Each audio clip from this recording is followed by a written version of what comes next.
La historia que voy a contar no es algo que se pueda olvidar fácilmente. Es uno de esos recuerdos que te persiguen durante años, y aunque han pasado más de una década, todavía siento el miedo como si fuera ayer. Mi nombre es Clara Mendoza, y tenía apenas 14 años cuando sucedió. Vivía en las profundidades del bosque de Everwood, un lugar apartado a unos 15 minutos en coche del pequeño pueblo más cercano, Pine Hollow. Las casas estaban dispersas, casi escondidas entre los árboles, y una de ellas pertenecía a un amigo de mi padre. Cuando él tuvo que ausentarse por un par de semanas durante el invierno, mi padre y yo nos ofrecimos a cuidar su casa. Por supuesto, lo hicimos desinteresadamente, aunque no puedo negar que la mansión era enorme, con un jacuzzi que mi propia casa jamás soñaría tener. Se presentó como Héctor Daniels y comenzó a preguntarme direcciones para un lugar que jamás había oído nombrar. Solo pude encogerme de hombros y decir que no sabía. Seguí mi camino, pero él detuvo el vehículo de nuevo, insistiendo en saber hacia dónde iba. En aquel momento yo aún no entendía del todo el peligro. Crecí en un pueblo pequeño, donde la gente solía decir que los depredadores solo existían en las grandes ciudades, pero esa percepción se desmoronó rápidamente. Le señalé el camino de tierra hacia la casa que cuidábamos, y su expresión cambió. Dijo que no podía ver la casa desde donde estaba, y con una voz que pretendía ser amable, sugirió que me diera un aventón. Algo en su manera de hablar me encendió todas las alarmas. No podía explicarlo completamente, pero su insistencia y la forma en que sonreía con esa mezcla de paciencia y amenaza me hicieron sentir que algo andaba muy mal. «Por favor, no», dije firmemente, intentando mantener la calma. Pero él rió. Una risa baja, fría, que todavía puedo escuchar en mis pesadillas. Era la risa de alguien que había hecho esto antes, de alguien que sabía exactamente cómo infundir miedo. Continuó acompañándome en la camioneta, haciendo comentarios sobre mi ropa, aunque llevaba una chaqueta de invierno y pantalones largos, nada revelador. Sus palabras no tenían sentido, excepto para recordarme que sus intenciones no eran buenas. Debía haber corrido en ese instante, pero todavía confiaba en que mi padre estaba cerca, a solo unos cientos de metros. Era un pensamiento infantil, un farol que mi instinto me decía que no podía respaldar. Finalmente hizo un comentario agresivo, la primera línea que realmente me hizo sentir el peligro. Fue entonces cuando comencé a correr, y él arrancó el motor, siguiéndome con la camioneta mientras yo intentaba mantener la distancia. Cada rugido del motor era como un tambor de guerra, y sentí que todo mi cuerpo se debilitaba con el miedo. En ese momento, comprendí que estaba sola, y que cualquier historia de seguridad en mi pequeño pueblo no servía de nada. Al doblar en la entrada de la casa, tropecé intentando abrir la puerta, y en ese instante sentí su presencia detrás de mí, una fuerza que me hacía comprender que el tiempo no estaba de mi lado. No podía describir con precisión lo que pasó a continuación.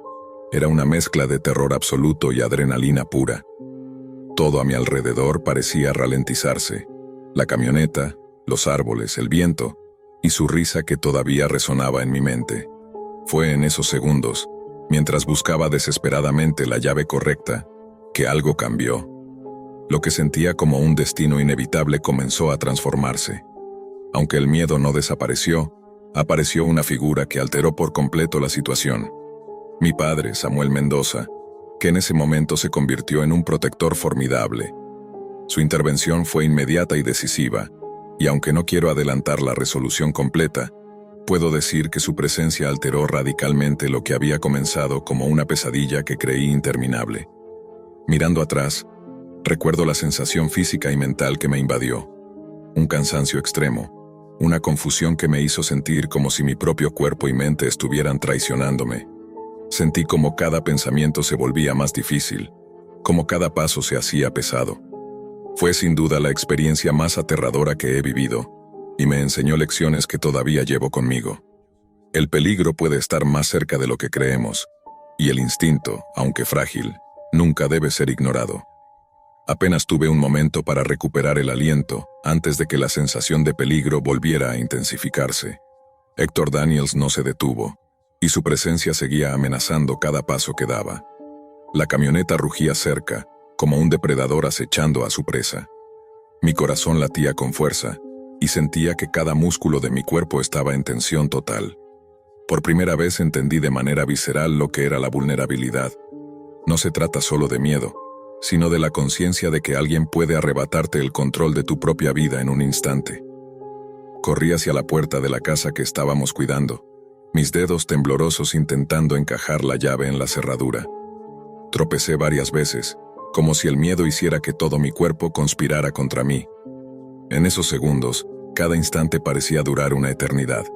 Lo que había sido una caminata rutinaria desde la escuela, se había transformado en una persecución que podía cambiar mi vida para siempre. Héctor estaba ahí, cerca, y podía sentirlo. Sus comentarios continuaban, aunque ahora eran menos palabras, y más una presencia que amenazaba con atravesar cualquier barrera que pudiera poner entre él y yo. Intenté recordar cada enseñanza de seguridad que me habían dado en la escuela y en casa, pero el miedo nublaba la claridad de mis pensamientos. Solo podía correr, solo podía intentar escapar. Fue entonces cuando vi su camioneta acercándose demasiado. La adrenalina me permitió reaccionar, pero también me hizo sentir que el mundo se contraía a ese instante. Yo, el vehículo, la puerta de la casa, y la sombra de peligro que se extendía detrás de mí. Tropecé de nuevo, y fue suficiente para que él tuviera la ventaja, acercándose más preparado para actuar. En medio de esa confusión, algo cambió el curso de la historia. Desde la carretera principal, Samuel Mendoza, mi padre, apareció conduciendo su propio vehículo. Había salido a recoger algunas cosas del supermercado, pero su percepción del tiempo y del peligro lo hizo llegar justo cuando yo más lo necesitaba. Verlo girar en la entrada fue como ver una barrera de protección levantarse frente a mí. Por un instante el miedo absoluto dio paso a un rayo de esperanza. No estaba sola. Su presencia era imponente y clara. Un hombre dispuesto a proteger a su hija sin cuestionamientos. Desde el primer momento, quedó evidente que no iba a permitir que el desconocido continuara con sus intenciones. La camioneta de Héctor se detuvo al ver a mi padre, y por un segundo todo quedó suspendido. Pude ver en sus ojos una mezcla de sorpresa y desdén. Claramente no esperaba esa respuesta, y mucho menos que alguien llegara a ese momento justo. Recuerdo que el tiempo parecía ralentizarse. Cada segundo estaba cargado de tensión, como si toda la escena fuera un tablero de ajedrez y nosotros piezas esenciales. El hombre desconocido no estaba acostumbrado a encontrarse con resistencia inmediata. Su sonrisa desapareció, sustituida por un gesto de incomodidad y frustración. No hubo palabras, solo una confrontación silenciosa pero llena de intenciones que podían leerse en cada movimiento, en cada respiración contenida. Yo, desde mi posición, observaba con el teléfono en la mano, temblando y sin poder procesar del todo lo que estaba ocurriendo. Mi mente repasaba todas las películas de terror, todas las historias que había escuchado sobre desapariciones y ataques. Pero ahora no eran ficción, era real, y yo estaba en el centro de ella. Sentía que cada fibra de mi cuerpo estaba alerta, que cada pensamiento estaba ocupado en una sola idea: sobrevivir. En ese momento comprendí, con una claridad aterradora, que la percepción de seguridad en un pueblo pequeño era una ilusión. Lo que creíamos improbable podía suceder, y muchas veces la víctima somos nosotros mismos. Y sin embargo, también vi que había personas capaces de cambiar el curso de un destino con acciones decisivas y precisas. La figura de mi padre se convirtió en un símbolo de fuerza, de protección absoluta. Mientras todo esto ocurría, mi cuerpo y mente seguían respondiendo al estrés extremo. Sentí cómo el miedo me debilitaba físicamente, cómo la adrenalina me mantenía alerta pero agotada a la vez. Cada respiración era un esfuerzo, cada movimiento requería concentración absoluta. Nunca olvidaré la sensación de mis pies golpeando el suelo helado, de mis manos temblando al intentar abrir la puerta, y de la certeza de que cualquier error podía ser fatal. El enfrentamiento entre mi padre y el hombre desconocido fue breve, pero intenso. Pude notar cada detalle, los gestos, la tensión en los músculos, el miedo y la determinación entrelazándose en una danza peligrosa. Aunque yo no podía intervenir, la presencia de Samuel Mendoza me dio la confianza necesaria para mantenerme alerta y consciente. Su intervención cambió todo. El peligro inmediato ya no dependía únicamente de mí. Lo que siguió después es otra parte de la historia, llena de tensión y decisiones que determinarían cómo terminaría aquel día. Por ahora, lo que puedo decir es que esa experiencia me enseñó algo crucial. La vulnerabilidad puede aparecer en cualquier momento y en cualquier lugar, incluso en los sitios donde creemos estar seguros. Y también, que el coraje y la determinación pueden surgir de quienes menos esperamos, alterando el curso de lo que parecía inevitable. El instante en que mi padre apareció lo cambió todo. Samuel Mendoza, con su camioneta avanzando por la entrada, se convirtió en la barrera definitiva entre mí y Héctor Daniels. No hubo tiempo para discutir ni para pensar en estrategias. Mi padre actuó con rapidez, precisión y una determinación que solo un padre podría tener. Héctor estaba a punto de acercarse a mí, intentando arrastrarme hacia su vehículo, cuando Samuel lo interceptó. No hizo preguntas, no discutió ni esperó instrucciones. La escena se desarrolló en segundos que parecieron eternos. El desconocido fue detenido, empujado hacia atrás, y la tensión que nos había acompañado durante horas se centró en un solo punto de control. Yo, desde la puerta de la casa, temblaba mientras sostenía el teléfono y marcaba al 911. Las palabras se me atascaban en la garganta, pero logré informar lo que estaba ocurriendo. Samuel se mantuvo firme, protegiéndome mientras el hombre suplicaba por su vida. No había duda. Sus acciones habían violado cualquier límite imaginable, y ahora enfrentaba consecuencias inmediatas. Una vez que la policía llegó y se hizo cargo, el hombre fue arrestado y puesto bajo custodia. Su historial y la violación de las condiciones de libertad condicional aseguraron que no quedara impune. Por mi parte, pude respirar de nuevo, aunque el miedo y la adrenalina tardaron horas en abandonarme. Nunca olvidaré la sensación de impotencia seguida de alivio absoluto. Lo que más quedó grabado en mi memoria no fue solo el peligro, sino la forma en que mi padre se convirtió en un protector implacable. La sensación de vulnerabilidad desapareció en un instante frente a su determinación. Aprendí que, aunque el miedo pueda paralizarnos, la intervención de alguien dispuesto a actuar con coraje puede cambiar por completo el rumbo de los acontecimientos. Con el tiempo, comprendí que experiencias como esta dejan marcas profundas. Hay recuerdos que no desaparecen, sensaciones que vuelven en momentos inesperados. Pero también hay lecciones, la importancia del instinto, la necesidad de mantener la alerta, y el poder del amor y la protección de quienes nos cuidan. A día de hoy, a más de una década de aquel invierno en Everwood, puedo mirar atrás y sentirme agradecida por haber tenido a alguien que no dudó en protegerme, por haber sobrevivido a una situación que podría haber terminado de forma trágica, y por haber aprendido que la valentía y la determinación pueden aparecer en los momentos más oscuros. Héctor Daniels cumplió condena y enfrentó la justicia, pero la experiencia me dejó una lección aún más grande.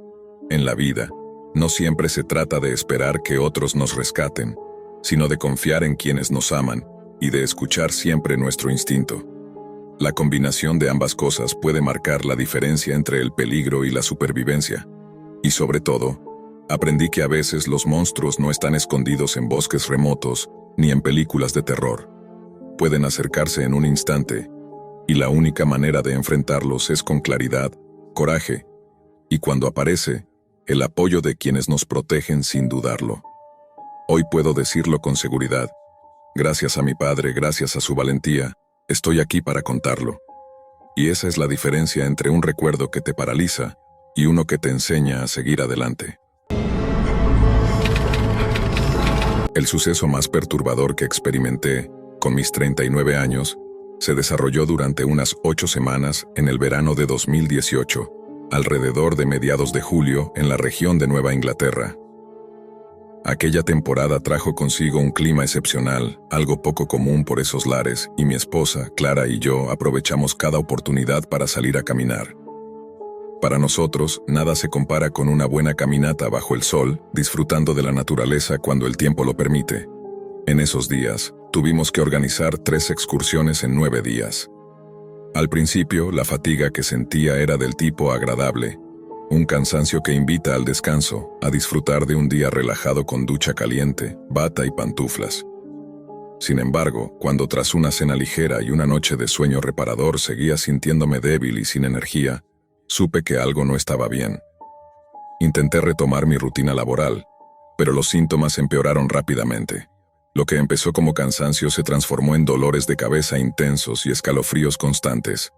Decidí tomar unos días libres y me refugié en casa, rodeado de medicamentos comunes y sopas calientes, pasando largas horas frente al televisor. Pero la mejora nunca llegaba. Cada día me sentía más deteriorado. Pasados unos días, la situación se volvió insostenible. Mi jefe fue informado de que no volvería al trabajo por el resto de la semana. Durante horas estuve vomitando mientras me aferraba al inodoro. Atribuí aquel episodio a algo que había comido y, cuando finalmente los síntomas parecieron desaparecer, pensé que lo peor había pasado. Pero estaba equivocado. Una semana después, mientras retomaba mis actividades habituales, me desperté en medio de la noche con el dolor de cabeza más intenso que recordaba. Tuve que tomar varios analgésicos solo para poder volver a dormir. Al despertar unas horas más tarde, la debilidad había empeorado. Apenas podía mantenerme de pie. Mis piernas se sentían incapaces de soportar mi peso más allá de unos pocos pasos, obligándome a sentarme constantemente. Llamar a mi médico se convirtió en una tarea casi imposible. Mi cabeza giraba y el dolor me impedía concentrarme en la pantalla del teléfono. Finalmente, pedí a Clara que hiciera la llamada por mí y logramos organizar una visita médica en nuestro domicilio. Cuando el doctor Marcus Henley, llegó, relatamos detalladamente cada actividad, comida y paseo que habíamos tenido en las semanas previas.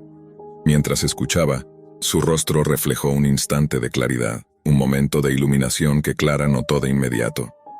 De manera inmediata, el doctor Henley me pidió que me quitara los calcetines y levantara las piernas del pijama. Apenas un minuto fue suficiente para identificar el origen de mi sufrimiento, una diminuta herida justo por encima del tobillo, en el límite donde terminaba mi calcetín de senderismo. Era apenas una picadura de garrapata, casi imperceptible. Lo verdaderamente aterrador era cómo algo tan pequeño había alterado completamente mi vida. La mayoría de las picaduras de garrapatas son inofensivas, una molestia pasajera. La mía, sin embargo, desencadenó una enfermedad grave: encefalitis transmitida por garrapatas. Según entendí, esta afección provoca inflamación cerebral y sus consecuencias pueden ser devastadoras. La enfermedad actúa de manera cruel. Tras una aparente recuperación, los síntomas pueden regresar con mayor intensidad, golpeando de nuevo sin aviso. No existe un tratamiento directo, solo se maneja el dolor, se mantiene una hidratación adecuada y, en muchos casos, el cuerpo se recupera por sí solo. Tuve la suerte de mejorar completamente tras varias semanas de baja laboral, pero la experiencia dejó una huella profunda. Muchos no corren la misma suerte, y eso es algo que prefiero no imaginar. Lo más aterrador fue, sin duda, la incertidumbre. No saber qué estaba sucediendo. Sentir cómo mi cuerpo se debilitaba y cómo mi mente empezaba a perder claridad. La sensación era parecida a convertirse en un zombi, con cada pensamiento más lento y confuso. Esa experiencia me enseñó la importancia de la precaución. Pantalones largos en las caminatas, por más incómodo que sea el calor y el sudor, son infinitamente preferibles a arriesgar la salud de tu cerebro por una picadura mínima. Tras la identificación de la picadura, la realidad de la situación me golpeó con fuerza. Esa pequeña marca en mi tobillo, casi invisible, había sido la responsable de semanas de agonía. El doctor Henley me explicó con calma que la encefalitis transmitida por garrapatas podía afectar no solo el cuerpo, sino también la mente. La inflamación cerebral provoca confusión, dificultades cognitivas y, en casos graves, incluso parálisis temporal. Para alguien que siempre había gozado de buena salud, la idea de que algo tan pequeño pudiera alterar mi vida de manera tan radical era aterradora. Durante los días siguientes, Clara se convirtió en mi sostén absoluto. Cada movimiento requería supervisión, cada paso era un recordatorio de lo frágil que podía volverse la vida en cuestión de horas. Bebidas isotónicas, sopas calientes y reposo absoluto se convirtieron en mi rutina. Cada síntoma que desaparecía parecía ser reemplazado por uno nuevo: mareos, náuseas, dolor punzante en la cabeza, debilidad extrema. Era como vivir en una montaña rusa donde la seguridad nunca existía y el miedo se convirtió en una presencia constante. Mientras pasaban las semanas, comencé a notar cambios en mi comportamiento y percepción. Mis pensamientos se volvían fragmentados, olvidaba detalles simples, me costaba concentrarme incluso en tareas básicas. Por primera vez, entendí lo que significa sentir que la mente y el cuerpo no están alineados, que cada acción requiere un esfuerzo consciente y agotador. A veces, me sentaba solo en el sofá, observando mis manos temblorosas, preguntándome si alguna vez volvería a sentirme como antes. El momento más crítico llegó alrededor de la tercera semana. Una tarde, mientras Clara preparaba la cena, intenté levantarme por mí mismo y me desplomé sin previo aviso. Mis piernas cedieron, y por un instante la sensación de impotencia me envolvió por completo. La desesperación se mezcló con un miedo visceral. Comprender que algo invisible y microscópico podía dominar mi cuerpo era algo que ninguna preparación física podía evitar. Afortunadamente, el cuidado constante y la vigilancia médica dieron resultados. Con paciencia, hidratación constante y control de los síntomas, el cuerpo empezó a recuperar fuerza. Lentamente, los dolores de cabeza cedieron, la debilidad muscular disminuyó y mi claridad mental volvió. La recuperación no fue instantánea. Hubo días de frustración, de retrocesos temporales, pero cada pequeña mejora era un triunfo silencioso que reforzaba la esperanza. Un mes después, finalmente pude reincorporarme a mi rutina laboral y personal. La experiencia me había transformado. Comprendí la vulnerabilidad que todos cargamos sin saberlo, la fragilidad de la salud ante lo más insignificante y la importancia de la prevención. Para mí, un simple paseo por el bosque podía haber terminado en desastre. Ahora, cada vez que me adentro en senderos o zonas con vegetación, los pantalones largos, repelentes y revisiones constantes se han convertido en reglas inquebrantables. Mirando hacia atrás, la lección fue clara. La vida puede cambiar en un instante por algo tan mínimo que casi pasa desapercibido. La verdadera pesadilla no fue el dolor físico ni los días de debilidad extrema, sino la sensación de perder el control sobre el propio cuerpo y mente, de no saber si volverías a ser tú mismo.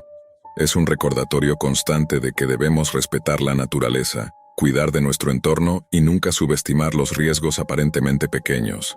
Hoy, con la experiencia ya lejos, sigo caminando por los bosques de Nueva Inglaterra, pero con un ojo siempre atento y la memoria de aquel verano de 2018 grabada en cada paso. Lo que parecía un simple descanso al aire libre se convirtió en una prueba de resiliencia, paciencia y aprendizaje, y aunque ya soy una persona completamente recuperada, la historia permanece, una advertencia silenciosa sobre cómo algo diminuto puede cambiar la vida para siempre. Todo empezó en el otoño de 1998. Yo tenía 8 años y mis recuerdos directos son vagos, pero lo que me contó mi tía quedó grabado, y ahora, con los años encima, creo que es seguro contarlo. Mi tía, Laura, y mi entonces cuñado, Héctor, vivían en un departamento de una habitación dentro de un complejo residencial que, a primera vista, parecía tranquilo. Era una zona de la ciudad con sus rincones menos recomendables, pero el edificio estaba cerrado con portón y necesitabas un código para entrar. A principios de octubre, varias personas, incluida Laura, empezaron a notar algo extraño. Un hombre rondando el predio. Lo vieron observando a través de los cristales de las ventanas, mirando dentro de los autos en los estacionamientos y merodeando por las áreas de almacenamiento del complejo. La administración confirmó que ese hombre no figuraba como residente. Al principio la presencia era inquietante. Conforme avanzaba octubre, la inquietud se transformó en vigilancia constante. Llegó Halloween y con él la sensación de que las cosas se estaban descontrolando. Una noche, Héctor sorprendió al hombre husmeando junto al coche de Laura. Al verse descubierto, el sujeto huyó. En su huida, dejó caer una bolsa. Héctor la recogió y se la llevó al departamento. Laura pidió abrirla. Héctor se negó. Dijo que la entregaría a la policía. Días después, la bolsa ya no estaba. Pensamos entonces que había hecho lo correcto. Pero los encuentros con ese hombre no cesaron. Meses después seguía merodeando, siempre cerca del apartamento, del coche y de la zona de bodegas. No aparecía en otros lugares. Laura llamó a la policía en múltiples ocasiones. Cuando patrullaban, el hombre ya se había esfumado. Entonces llegó enero de 1999, y aquí cambia la escala de lo que sucedía. Esta vez sí recuerdo. Yo estaba en casa de mis abuelos. Laura, en un estado de pánico, llamó a mi abuelo, don Raúl. Había atrapado al hombre con la cara pegada al vidrio del dormitorio, mirándola. Héctor estaba fuera por trabajo. Al verse descubierto, el intruso intentó forzar la ventana para entrar. Don Raúl tomó su pistola, un .45, y salió manejando rumbo al complejo. Mi abuela, doña Pilar, y yo lo seguimos en el auto. Le rogué que dejara que la policía se encargara. Le pedí que no fuera armado. No me hizo caso. Pasaron horas hasta que regresó. Cuando don Raúl contó lo ocurrido, dijo que el hombre vendía drogas en el complejo. Héctor, según él, le había robado parte de ese suministro y se negó a devolvérselo o a pagar por ello. Además, lo estaba usando. Don Raúl sostuvo que el sujeto planeaba secuestrar a Laura, entre otras represalias, para recuperar lo que creía suyo. Si alguien pensó que aquello habría bastado para romper un matrimonio, se equivocaría. Laura y Héctor siguieron casados durante una década más después de esos hechos. Lo que sigue es otra parte de la historia. Cuando quieras, puedo continuar con la siguiente sección sin revelar el final.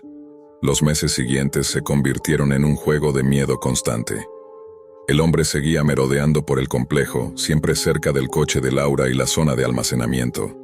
A veces desaparecía por días, pero luego regresaba como si estuviera marcando territorio. Laura estaba al límite. Cada vez que escuchaba un ruido afuera, su corazón se aceleraba. Héctor intentaba mantener la calma, pero incluso él reconocía la inquietud que impregnaba el aire. Una noche de invierno, mientras la ciudad dormía bajo la niebla, Laura recibió un mensaje anónimo en su correo electrónico. No era solo un texto. Había enlaces que, al abrirlos, mostraban imágenes de su coche, de la entrada del departamento y, en ocasiones, fotos borrosas de ella misma entrando o saliendo. Era evidente que alguien la estaba observando y la tecnología se había convertido en un arma más. La sensación de invasión era total. No solo era el hombre rondando físicamente, sino que ahora también se infiltraba en su vida digital. Héctor intentó rastrear los orígenes de los enlaces, pero era imposible. Los rastros llevaban a servidores en la Deep Web, lugares ocultos donde la identidad de cualquiera podía ser falsificada, y los rastreos eran inútiles. Esa misma red oscura donde se movían criminales, vendedores ilegales y observadores anónimos, parecía ahora haberse cruzado con su vida. Cada clic era un recordatorio de que estaban siendo vigilados, cada sonido afuera un presagio. La tensión alcanzó su punto máximo una tarde en la que Laura estaba sola en el departamento. Sintió que alguien tocaba la puerta, pero cuando miró por la mirilla no había nadie. De repente, su computadora se encendió sola. Un archivo de video apareció en la pantalla mostrando el interior de su sala, grabado en tiempo real. El miedo se volvió tangible. Llamó a la policía de inmediato, y esta vez, al llegar, encontraron pruebas claras de que el intruso había manipulado sistemas de seguridad y cámaras domésticas, aunque no estaba físicamente presente. Era un acecho que combinaba lo físico y lo virtual, y la sensación de vulnerabilidad era absoluta. Fue entonces que Héctor decidió tomar medidas definitivas. Contactó a expertos en seguridad digital y física, cambiaron cerraduras, instalaron cámaras propias, reforzaron ventanas y puertas. La policía incrementó las patrullas y, finalmente, lograron identificar parcialmente al hombre.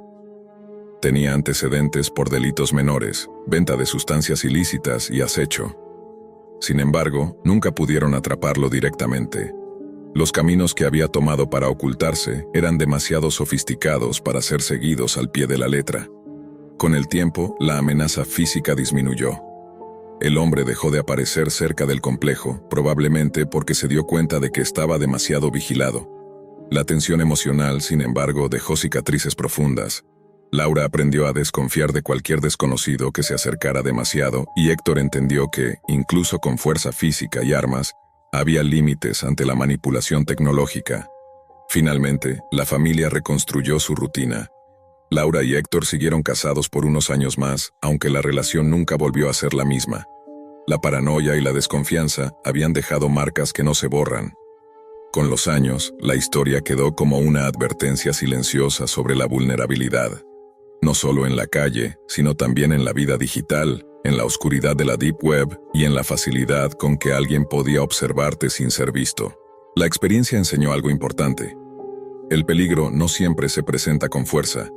A veces llega disfrazado de vigilancia silenciosa, acechando en los rincones físicos y virtuales de tu vida. Lo que empezó como una serie de miradas sospechosas terminó como una lección sobre precaución, tecnología y los límites de nuestra seguridad. Y aunque el hombre nunca fue atrapado completamente, su sombra dejó una marca imborrable en quienes vivieron aquel invierno de miedo, recordándoles que incluso los espacios más seguros pueden ser vulnerables cuando alguien sabe cómo observarte sin que lo notes. Hace unos meses, mientras estaba en la ducha, lavando de manera distraída, sentí un pequeño pinchazo en el testículo derecho. Al principio pensé que había sido un golpe accidental. Después de todo, era una zona particularmente sensible. Salí del baño y noté cierta hinchazón y molestia, pero decidí que no era grave. Todos sabemos que, tras un golpe, las partes íntimas pueden doler y sentirse distintas por unos días. Los días pasaron y la diferencia de tamaño entre ambos testículos se hizo más evidente. El derecho permanecía rígido, mientras que el izquierdo parecía más pequeño de lo habitual.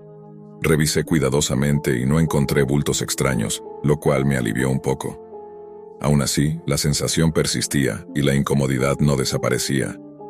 Pensé que el descanso y la precaución serían suficientes, pero tras un mes de preocupación creciente, decidí que era momento de consultar a un especialista. Antes de la cita, por curiosidad, busqué mis síntomas en internet. Los resultados me hicieron sentir más ansioso que informado. 2 posibilidades aparecían. Una requería cirugía inmediata y la otra solo antibióticos. Crucé los dedos, esperando que fuera la segunda. Programé la cita para el día siguiente. En la oficina del doctor, expuse mi situación. Debido a la sensibilidad del examen, me explicaron que debería haber un acompañante presente. Minutos después entró un joven pasante, visiblemente nervioso, quien sería testigo del procedimiento de revisión. Su incomodidad, de algún modo, me tranquilizó. Ver a alguien más ansioso que yo hizo que el ambiente se sintiera menos intimidante. Incluso logré bromear ligeramente y dibujar una sonrisa en su rostro, lo que alivió la tensión que nos envolvía. El médico comenzó el examen con profesionalismo.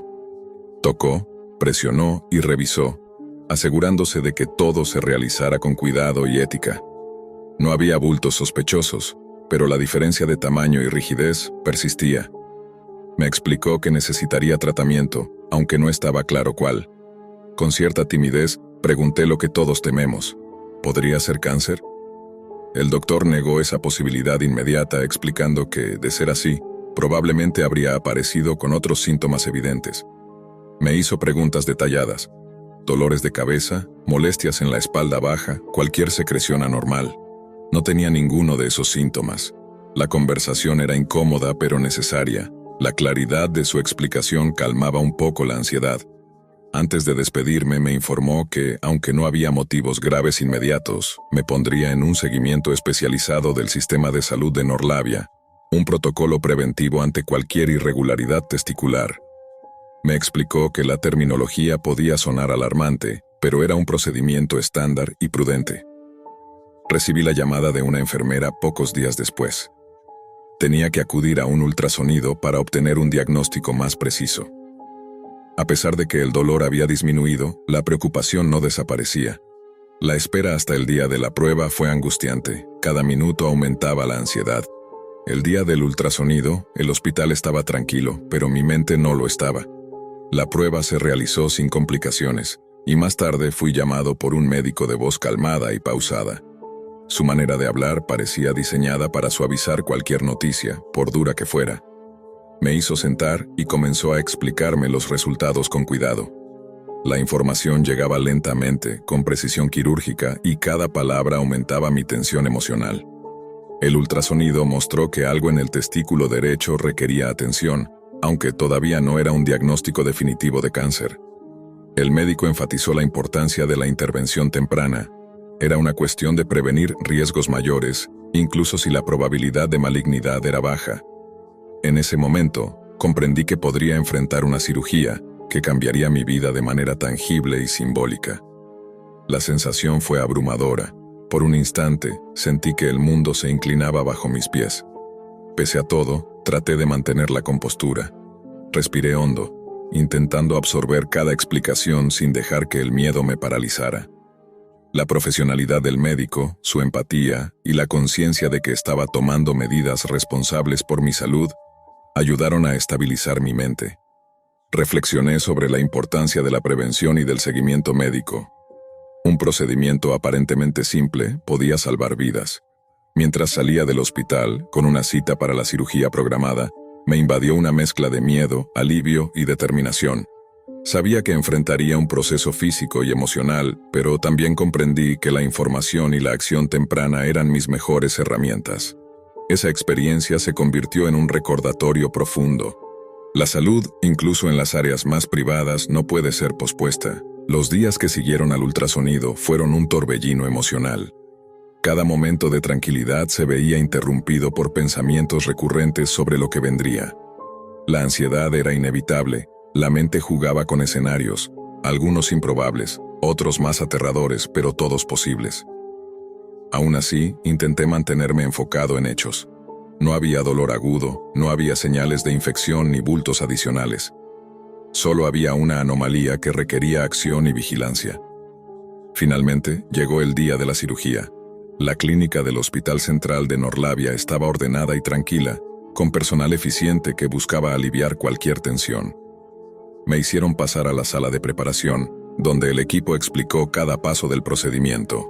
Una orquiectomía preventiva, un procedimiento relativamente simple y seguro, aunque emocionalmente significativo. Me tranquilizó saber que me colocarían una prótesis para mantener la simetría y que, en términos de salud hormonal, no habría consecuencias significativas si solo se removía un testículo.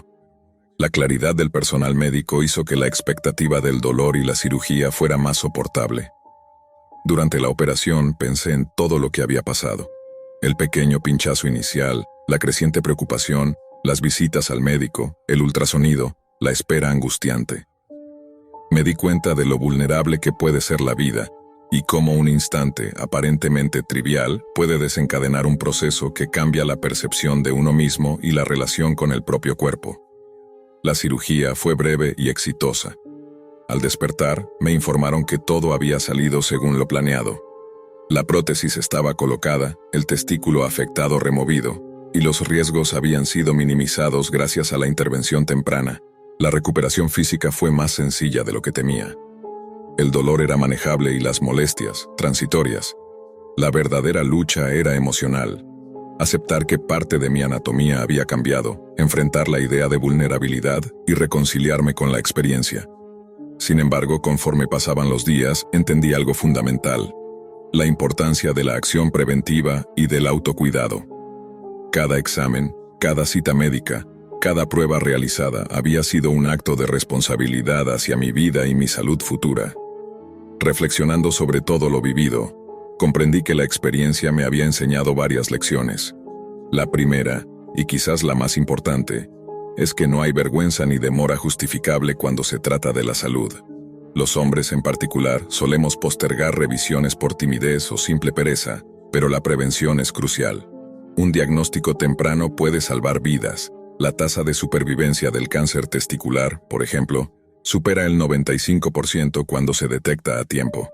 La segunda lección es sobre empatía y humanidad en la práctica médica. Los profesionales de la salud no solo aplican técnicas y procedimientos, también acompañan, guían y comunican noticias difíciles con profesionalismo y sensibilidad. Comprender el esfuerzo emocional que implica dar malas noticias cambia la perspectiva. Uno deja de sentirse víctima de la situación y empieza a reconocer la humanidad compartida en el proceso. Finalmente, aprendí que la resiliencia se construye enfrentando lo inesperado. La ansiedad inicial, el miedo al diagnóstico y la incertidumbre de la cirugía fueron transformados en conciencia, responsabilidad y finalmente en alivio. La experiencia no solo me enseñó sobre mi cuerpo, sino sobre la importancia de la prevención, la preparación y la confianza en quienes nos cuidan. Hoy, varios meses después, mi vida sigue con normalidad. Las citas de seguimiento confirman que la intervención fue suficiente y no se requieren tratamientos adicionales. La prótesis mantiene la simetría y la rutina diaria continúa sin mayores alteraciones. Lo que parecía un evento aterrador se ha convertido en una historia de cuidado personal, responsabilidad y aprendizaje. A quienes escuchan esta historia, especialmente hombres cercanos a los 30 años, quiero transmitir un mensaje claro. Revisen sus partes íntimas con regularidad. No pospongan visitas médicas por vergüenza ni incomodidad. La detección temprana es la clave para prevenir complicaciones mayores. Lo que puede parecer un simple cambio o una molestia pasajera podría ser la señal de algo que requiere atención inmediata.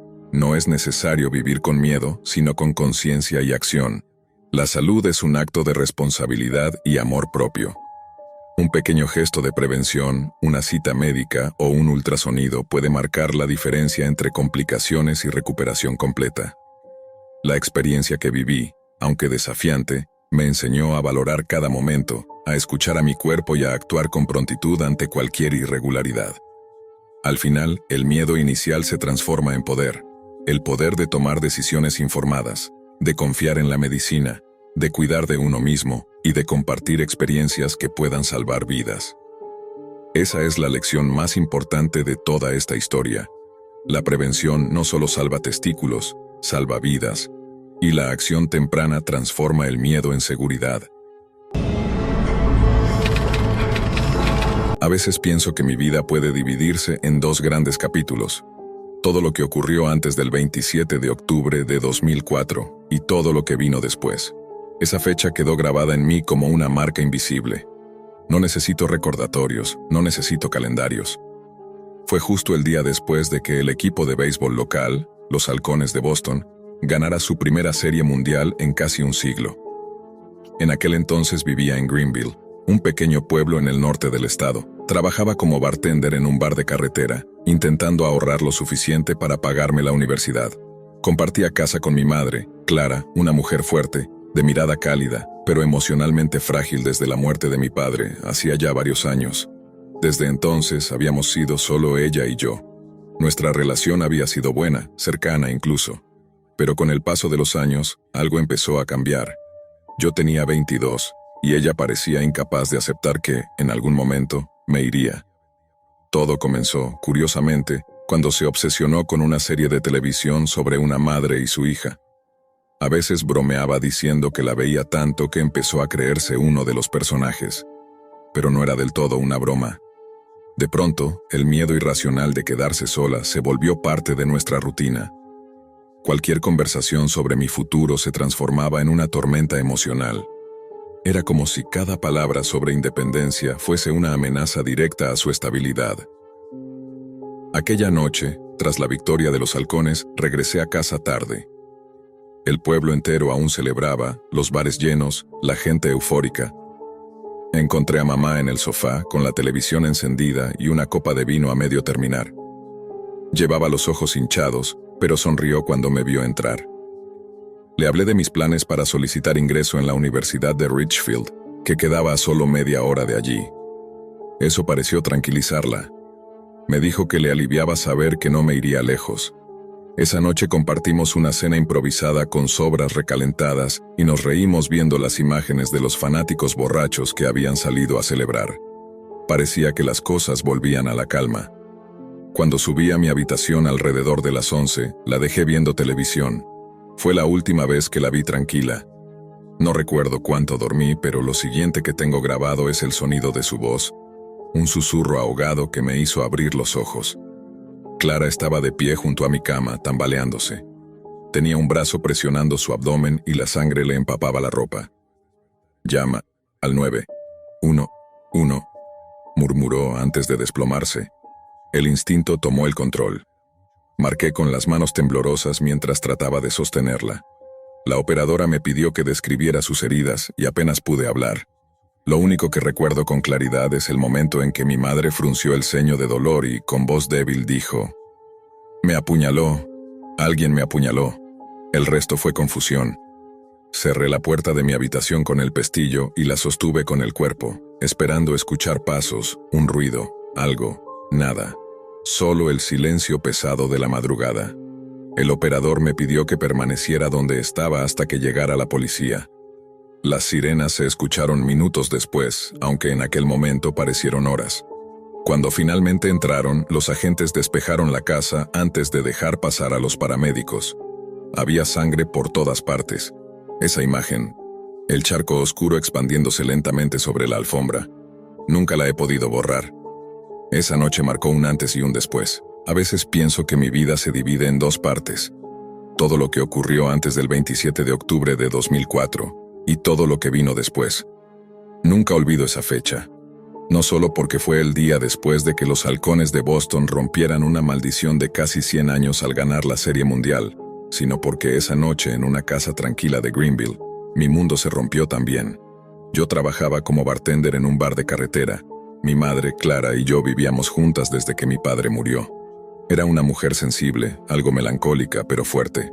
Siempre fue mi refugio, hasta que un día su miedo a quedarse sola empezó a transformarse en una sombra. Yo tenía 22 años y estaba juntando dinero para ingresar a la Universidad de Richfield, a solo 30 minutos de casa. No era una gran mudanza, pero para ella era como si la estuviera abandonando. Con el tiempo, cada conversación sobre mi futuro se convertía en una discusión cargada de lágrimas. Todo empezó cuando comenzó a obsesionarse con una serie de televisión sobre una madre y su hija. Parecía ver en esos personajes una versión idealizada de nosotras, una que no podía soportar perder. Aquel 27 de octubre llegué a casa pasada la medianoche. El pueblo entero celebraba. Los gritos, los claxones y los fuegos artificiales todavía se escuchaban a lo lejos. Mamá estaba en el sofá, con una copa de vino envuelta en su manta favorita. Llevaba horas viendo televisión. Parecía tranquila, casi feliz. Le hablé de mis planes de postular a Richfield y su rostro se iluminó. Le tranquilizaba saber que estaría cerca.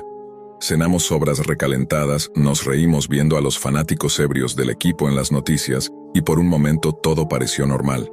Cuando subí a dormir, ella seguía en el sofá, medio adormecida frente al televisor. Cerré la puerta de mi habitación y el mundo por unas horas pareció quedarse quieto. No sabría decir cuánto tiempo dormí. Lo siguiente que recuerdo es su voz. Un sonido débil, como un gemido ahogado, seguido de mi nombre. Al abrir los ojos, la vi apoyada en el marco de la puerta, tambaleándose. Su rostro estaba pálido, el cabello despeinado, y tenía la mano presionando su abdomen. La sangre le caía entre los dedos. «Llama al 911», susurró antes de caer al suelo. Corrí sin pensar. Marqué el número con las manos temblorosas mientras trataba de detener la hemorragia. El operador me pidió que describiera las heridas. Apenas podía hablar. Solo recuerdo que mi madre, con los ojos entrecerrados por el dolor, dijo algo que me congeló la sangre. Me apuñaló. Alguien me apuñaló. Después de eso, todo fue confusión. Cerré la puerta con llave, apoyándome contra ella, esperando oír pasos, un ruido, algo. Nada. Solo silencio. El tipo de silencio que se siente más que se escucha. Las sirenas tardaron, aunque en mi mente llegaron demasiado tarde. Cuando los paramédicos entraron, la sangre ya se había extendido en una mancha oscura sobre la alfombra. Esa imagen me perseguiría durante años. Los agentes registraron la casa. No encontraron señales de forzamiento ni objetos robados. Aún así, la hipótesis inicial fue la de un ladrón sorprendido que atacó presa del pánico antes de huir. Una historia que, en ese momento, parecía lógica. Acompañé a mi madre en la ambulancia. Iba consciente, aunque apenas hablaba. Le apretaba la mano y le decía que aguantara. En el hospital, los cirujanos la operaron de emergencia. Me dijeron que había perdido mucha sangre, pero que, con suerte, se recuperaría. Horas después, cuando el sol ya asomaba entre los edificios del hospital, un médico entró a la sala de espera acompañado de un oficial de policía. Me pidieron hablar en privado. Acepté, sin sospechar que lo que dirían cambiaría para siempre mi percepción de esa noche. El médico me pidió que me sentara. Yo me negué. Pensé que iba a decirme que no había sobrevivido, pero no. «Está viva», me dijo. «La cirugía fue un éxito. Estará débil, pero estable». Me invadió un alivio inmediato, aunque duró apenas segundos. El médico intercambió una mirada con el oficial y luego preguntó con voz cautelosa: «¿Sabes si tu madre ha intentado hacerse daño antes?». La pregunta me tomó por sorpresa. Tardé unos segundos en procesarla. Le dije que no, que jamás, que era absurdo. Entonces el oficial habló. «No encontramos señales de entrada forzada, ni huellas de terceros. Todo indica que su madre estaba sola antes del incidente». Me quedé en silencio. Ellos estaban sugiriendo que se lo había hecho ella misma. Recuerdo haber sentido cómo la rabia me subía al pecho. Les grité que estaban equivocados, que habían pasado por alto algo, que alguien había entrado, que ella misma lo había dicho. Pero no había pruebas, y con el paso de las horas, su versión comenzó a desmoronarse. Cuando finalmente pude verla, estaba pálida, conectada a tubos, con la voz apenas audible. Intenté que me mirara a los ojos. Le pedí que me dijera la verdad. Solo necesitaba escucharla negar lo que me habían insinuado. Pero no lo hizo. Al principio lo evitaba, cambiaba de tema, fingía no recordar. Y entonces, una mañana, mientras le servía agua, me dijo con la voz rota: «Lo siento, hija, no quería que te fueras». Fue como si el aire me abandonara los pulmones. Me quedé quieta, sin poder decir una palabra. Entendí entonces que el ataque no había sido obra de un extraño, sino un intento desesperado por evitar perderme. Un acto impulsado por la soledad y el miedo, pero también, de una manera retorcida, por amor. Esa comprensión me partió en dos. Durante semanas, mamá permaneció internada en una clínica psiquiátrica. Un lugar moderno, con jardines y ventanas amplias que intentaba parecer menos un hospital y más un centro de descanso. Los médicos lo llamaron agotamiento emocional severo. Decían que había ocultado su depresión hasta que no pudo más. La dieron de alta un mes después. Volvió a casa, con medicación y una lista de citas con terapeutas que rara vez cumplía. Durante un tiempo intenté ser fuerte, acompañarla, cuidarla. Pero la herida invisible que dejó en mí era más profunda de lo que imaginaba. En los meses siguientes, cada vez que escuchaba un golpe en la noche, cada vez que la veía con un cuchillo en la cocina, el miedo regresaba. No podía evitarlo. Era como vivir bajo una amenaza silenciosa. Con el tiempo, la familia ayudó. Mis tías, mis primos, todos se turnaban para acompañarla. Pero nada de eso borraba la culpa que se había instalado entre nosotras. Yo no podía dejar de pensar que, de algún modo, era mi culpa. Que si no hubiera hablado de irme, nada habría pasado. Han pasado muchos años desde aquella noche. Mamá está mejor, ya no toma medicación y sus crisis son cosa del pasado. Pero el miedo nunca desaparece del todo. A veces, cuando la observo dormida en el sofá, con el mismo gesto tranquilo de aquella noche, me pregunto si algún día seré capaz de perdonarla del todo. O si más bien debo perdonarme a mí por seguir cargando con algo que ninguna de las dos pudo controlar. He pensado en buscar terapia. Quizás lo haga, porque aunque la amo más que a nadie en este mundo, a veces siento que la herida que nos une también me mantiene prisionera. Vivo entre dos impulsos, el de protegerla y el de huir. La casa donde ocurrió todo sigue en pie. La mancha en la alfombra ya no está, pero aún puedo verla cada vez que cierro los ojos. No es la sangre lo que me persigue, sino lo que simboliza. El punto exacto donde la línea entre el amor y el miedo se volvió indistinguible. Desde aquella noche, nada volvió a ser igual, ni mi madre, ni yo. Y aunque el tiempo haya pasado, sigo sin saber con certeza qué duele más, lo que ella hizo, o la parte de mí que todavía intenta justificarlo. Esto no es una historia común. No es una anécdota divertida sobre una cita fallida o un simple malentendido. Es el relato de cómo un mensaje en Internet cambió para siempre la percepción que una joven tenía del mundo que la rodeaba. En esta historia, por seguridad, todos los nombres han sido modificados.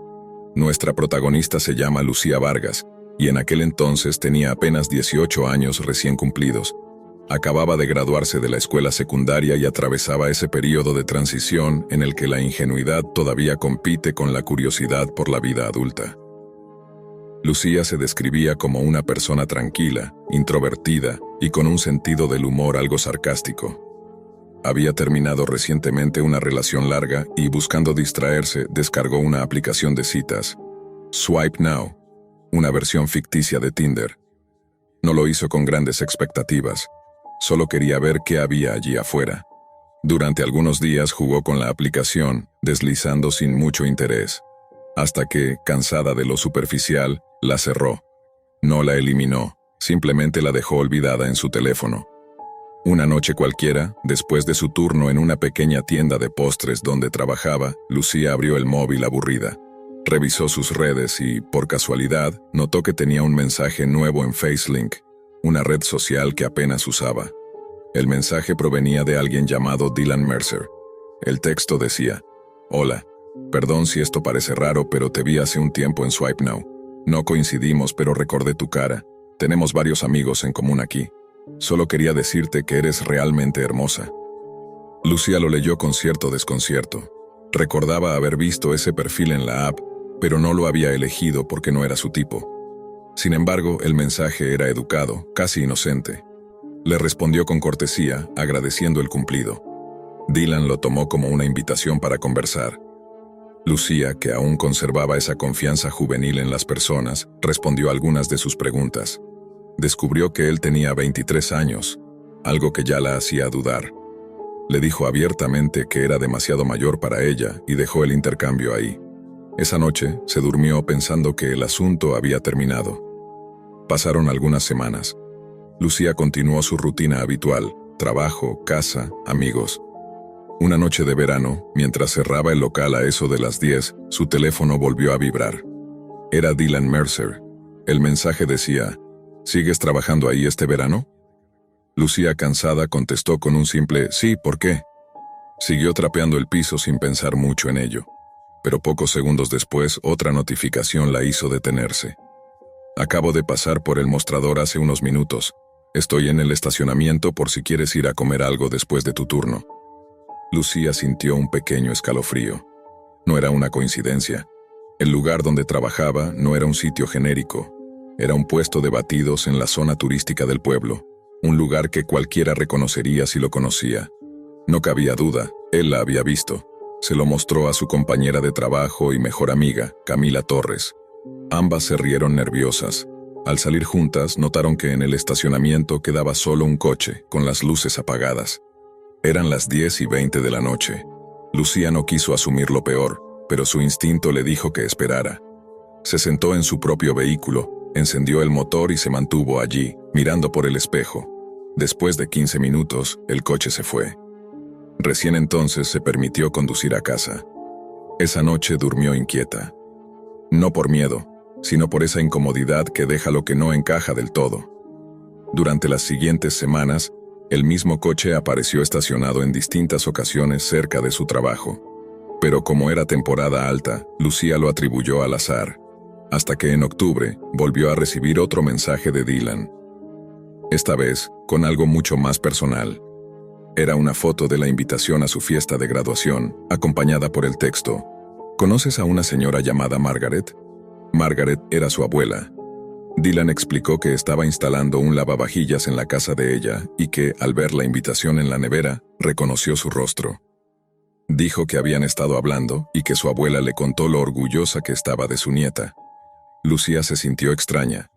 Su abuela vivía a unas cuadras de su casa y era de esas personas que confiaban demasiado en los desconocidos. Más tarde, cuando le preguntó, su abuela confirmó la historia y añadió que Dylan le había comentado que eran muy buenos amigos.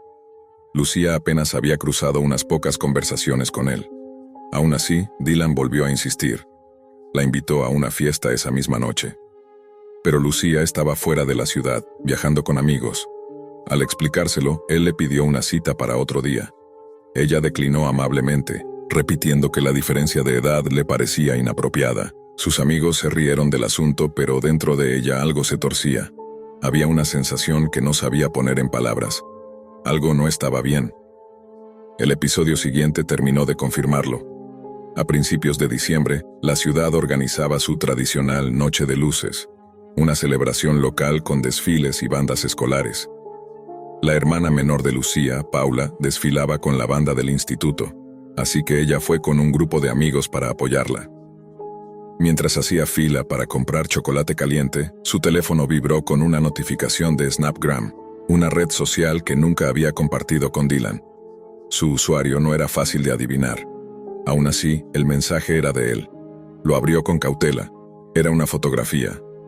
Mostraba la parte trasera de una chaqueta de banda escolar, exactamente igual a la que su hermana llevaba puesta.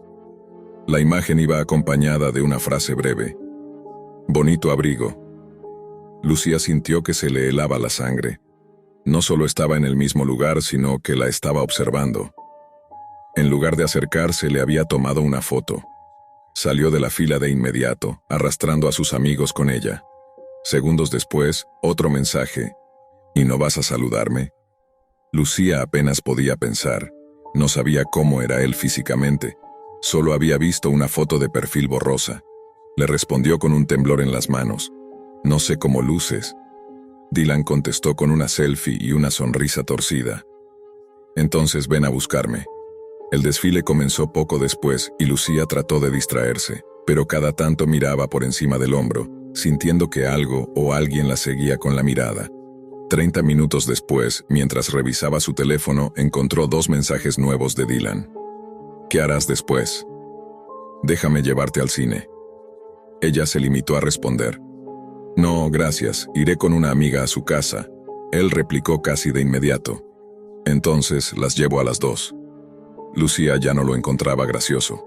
Para quitarle tensión, grabó un pequeño video con sus amigos diciendo no en tono de broma y se lo envió. Él respondió que podía invitar a todos, que pagaría por todos, si con eso podía verla. Esa noche, por primera vez, Lucía sintió verdadero miedo. Al llegar a casa, lo bloqueó en todas las redes. No sabía que lo peor aún estaba por ocurrir. Después de aquella noche, Lucía creyó que todo terminaría con un simple bloqueo. La vida universitaria comenzaba y con ella, nuevas amistades, trabajos y preocupaciones. Pero aunque lo había eliminado de sus redes, la sensación de estar siendo observada no desapareció del todo. A veces, mientras estudiaba sola en la biblioteca o caminaba hacia su dormitorio, notaba autos estacionados demasiado tiempo en los mismos lugares, o perfiles desconocidos que intentaban seguirla en redes recién creadas. Le decía a sí misma que era paranoia, que estaba dejando que una mala experiencia la marcara más de lo necesario.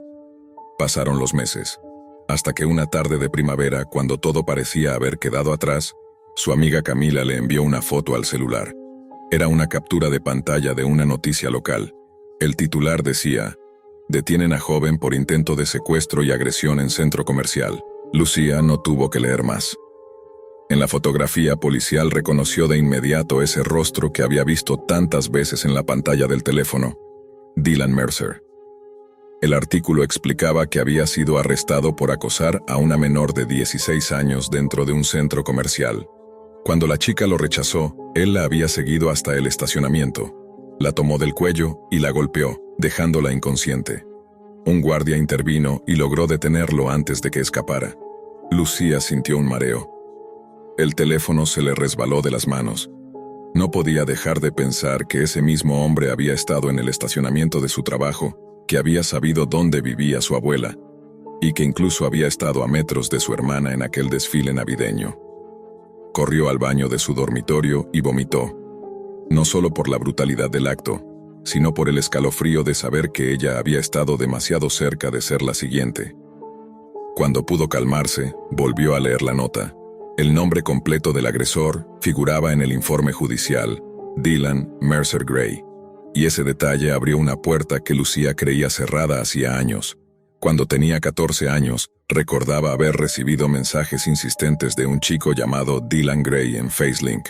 Él tenía 19 en ese entonces. Le decía que no contara a nadie que hablaban, especialmente a su prima, una compañera de su curso.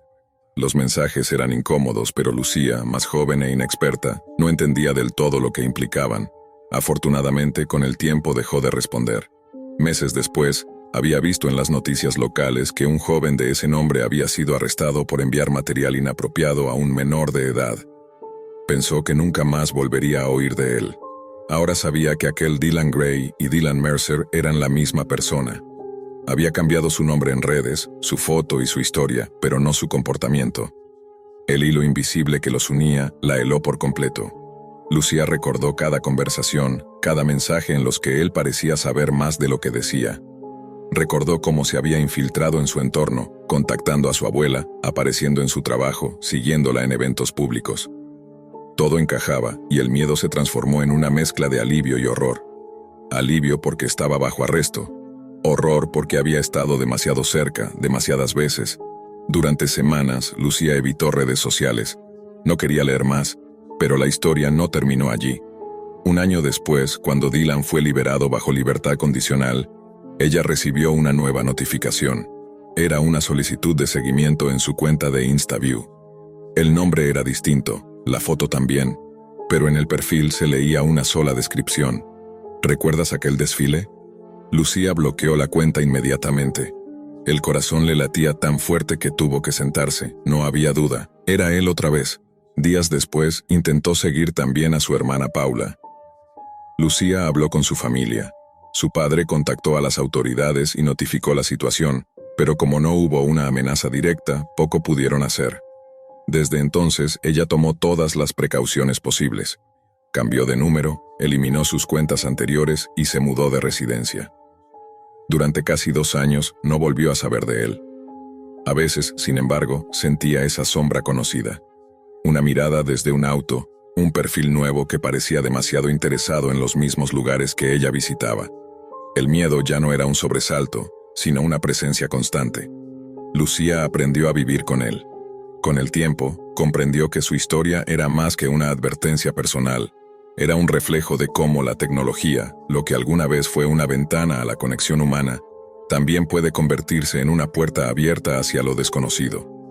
Los mensajes de Dylan comenzaron como simples palabras, pero detrás de cada línea escrita había algo mucho más oscuro, algo que se movía entre la obsesión y la vigilancia. En una entrevista posterior, Lucía dijo algo que resonó profundamente en todos los que escucharon su historia.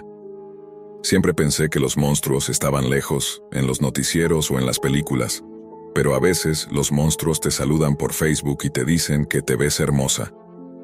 Desde entonces, cada vez que recibe una solicitud desconocida, siente una breve punzada de duda. No sabe si es solo un extraño buscando conversación o alguien que ya la ha estado observando desde la distancia. Lucía no volvió a ver a Dylan Mercer, pero a veces, cuando conduce de noche, cree reconocer ese mismo modelo de coche gris estacionado bajo las farolas, y aunque sabe que tal vez solo sea una coincidencia, esa sensación de ser observada nunca se fue. Nunca imaginé que una simple broma publicada en internet podría destruirme por completo. No soy alguien que busque atención. Siempre fui una persona reservada, tranquila, con un humor algo retorcido, de esos que solo unos pocos entienden. Para mí, reírme del absurdo del mundo era una forma de aliviar la tensión del día a día. Una válvula de escape, nada más. Esa tarde, al llegar a casa después del trabajo, abrí mi laptop como siempre. Me acomodé con una taza de café y me sumergí en los foros de Reddit. No recuerdo exactamente en qué comunidad estaba, pero un meme captó mi atención de inmediato. Era una imagen burlona sobre la hija del alcalde de San Elías, una joven muy conocida en redes sociales por su carácter arrogante y sus apariciones constantes en eventos locales. El texto que acompañaba la imagen la ridiculizaba por un escándalo reciente. Nada grave, solo rumores exagerados, típicos chismes de ciudad pequeña. El meme era sarcástico, sí, pero inofensivo. O eso pensé. Sin pensarlo demasiado, lo compartí en mi cuenta. Lo hacía todo el tiempo. Publicar, reír, olvidar. Después de todo, ¿qué podía salir mal? Reddit era anónimo y los memes duran menos que una conversación. Pero esa noche planté sin saberlo la semilla del desastre. Al día siguiente, cuando desperté, mi teléfono vibraba sin parar. Decenas de notificaciones, menciones, mensajes privados. Al principio sonreí. Tal vez mi publicación se había vuelto viral. Pero al abrir los mensajes, la sonrisa se desvaneció. Insultos, amenazas, acusaciones. Cobarde, te pasaste. Sabemos quién eres. Mi corazón se aceleró. ¿Cómo podían saber algo de mí? Revisé todo, mi cuenta, mis correos, mis redes personales. Nada conectaba mi identidad real con esa publicación, o al menos eso creía. Pero los mensajes seguían llegando, cada uno más específico que el anterior. Mencionaban detalles sobre mi trabajo, mi dirección, incluso el color de mi coche. Esa noche, un miedo irracional me mantuvo despierto. Intenté convencerme de que era coincidencia, de que eran solo trolls jugando a asustarme. Pero el miedo, cuando se instala, ya no se va. 2 días después, al regresar del trabajo, noté algo fuera de lugar. Un coche negro estacionado frente a mi casa. Motor apagado. Cristales polarizados. No le di importancia hasta que bajé del mío y, apenas cerré la puerta, ese coche encendió el motor y se alejó despacio. Esa imagen se me quedó grabada como una advertencia silenciosa. Esa noche no dormí. La paranoia se convirtió en compañía. A la mañana siguiente no fui al trabajo. Encendí la computadora y busqué historias parecidas. Encontré casos de doxing, Personas expuestas en la red, acosadas, arruinadas. Leía esos relatos con el estómago encogido. Nunca pensé que algo tan simple como un meme pudiera tener ese poder destructivo. Y entonces sonó el teléfono. Un número desconocido. Contesté. Una voz calmada, masculina, dijo sin titubear: «Sabemos quién eres. Sabemos dónde vives. Deja de hablar sobre gente que no conoces o habrá consecuencias». Colgué, temblando. Sentí que el aire se volvía denso, imposible de respirar. Esa misma tarde decidí marcharme. Llamé al trabajo, inventé una emergencia familiar y conduje hasta un pequeño pueblo donde vivía un viejo amigo, Nicolás, quien me permitió quedarme unos días. Pensé que alejarme sería suficiente. Pero el miedo viaja contigo, no importa cuántos kilómetros recorras. En el pueblo todo parecía tranquilo, pero cualquier sombra o coche desconocido me hacía estremecer. Apagué el teléfono, cerré mis redes, traté de desaparecer del mapa. Durante días evité todo contacto con el mundo digital. Cuando finalmente regresé a casa, lo primero que noté fue una carta en el buzón, sin remitente. Solo una hoja blanca con una frase escrita a mano. «Esto es solo el comienzo. Mantén la boca cerrada». El papel temblaba entre mis dedos. Desde ese instante, mi vida se redujo a vigilar puertas y ventanas. Dejé el trabajo, perdí contacto con mis amigos. Nadie entendía mi comportamiento. Y no podía contarles nada, temiendo que eso empeorara las cosas. La policía no fue de ayuda. «Sin pruebas no podemos hacer mucho», me dijeron. Me recomendaron cambiar mis cuentas, mi número, desconectarme de internet. Seguí cada paso, pero nada cambió. El miedo ya no dependía de lo que ocurriera afuera, vivía dentro de mí. Semanas se transformaron en meses, me convertí en un fantasma dentro de mi propia casa. El silencio se volvió ensordecedor. Cada ruido, cada sombra, me parecía una amenaza. Una noche soñé con la publicación original. En el sueño la imagen se distorsionaba y en lugar del texto burlón, aparecía un mensaje que decía: «Nunca se borra lo que haces en la red». Desperté sudando, con el corazón a mil. Comprendí entonces que nada de lo que hiciera borraría aquel error, pero debía intentarlo. Abrí de nuevo Reddit.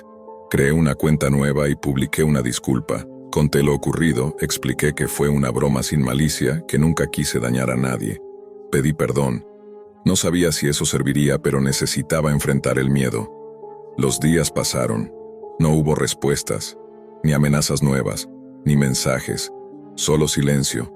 Y por primera vez en meses, ese silencio no me asustó. Poco a poco, las cosas fueron calmándose. Las llamadas cesaron. Los coches extraños desaparecieron. Aunque el miedo no se fue del todo. Sigue ahí, como un eco que nunca se apaga del todo, recordándome que Internet no olvida.